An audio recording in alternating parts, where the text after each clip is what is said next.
Quel est l'état des lieux que vous faites ou bien la lecture que vous faites du théâtre en Côte d'Ivoire aujourd'hui, le théâtre ivoirien? On a, comme l'ensemble de la culture, mais le théâtre particulièrement est en agonie.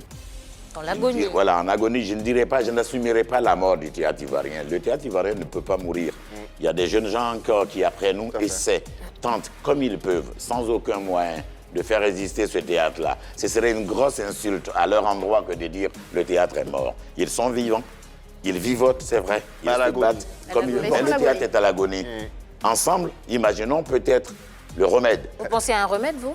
Oui, je pense tout simplement qu'il faut redéfinir une réelle politique culturelle qui ne reste pas seulement sur les papiers glacés. Que ce soit la réalité, la pratique sur le terrain, qu'on interroge les acteurs sur le terrain, quels sont vos besoins. Tu ne peux pas inventer le bonheur de quelqu'un à sa place. Qu'on fasse les AG de la culture et qu'on interroge les acteurs, de quoi avez-vous besoin?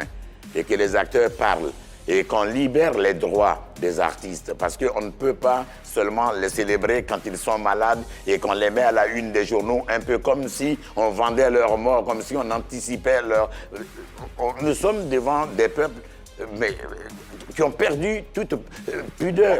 L'humour a-t-il damé le pion au théâtre? Il y a de la réalité.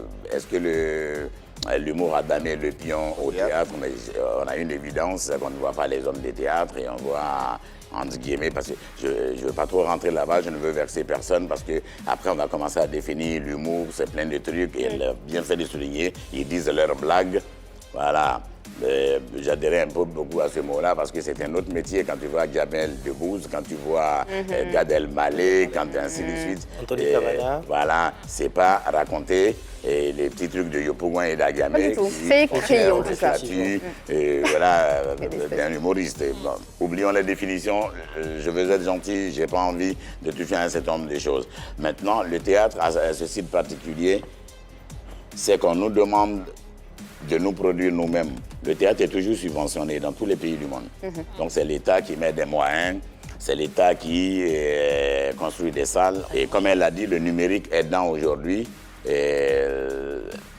les spectacles les mieux vus, c'est les plus simples, pas simplistes, mais les plus simples, notamment l'humour, où on n'a pas besoin d'installation particulière et où seul dans sa chambre on est capable de se filmer et le balancer sur Internet, ça peut être vu. Les gens finissent par consommer ce qu'on leur donne. Exactement. Et le théâtre n'a pas la possibilité d'être soutenu, donc d'être vu. Évidemment, le public ivoirien a été sévré pendant longtemps parce que les années 80 ont quand même existé. Ces mecs-là allaient au théâtre, ces dames-là allaient au théâtre, mais à partir du moment où on devait payer plus cher pour faire la promotion de notre spectacle, à partir du moment où le palais de la culture coûte 2 fois plus cher et que ce n'est plus qu'on appelle à la bourse des hommes de théâtre, ils sont obligés de jouer dans des petits coins, ils sont mal promus, il n'y a pas de visibilité et ils finissent par s'épuiser. Parce que je sais qu'on s'endette pour créer des spectacles, mais quand on n'a même pas la juste rentabilité pour rentrer dans nos fonds, pour nous permettre orgueilleusement de créer un autre spectacle. Est-ce que vous pensez que le théâtre manque vraiment au public ivoirien?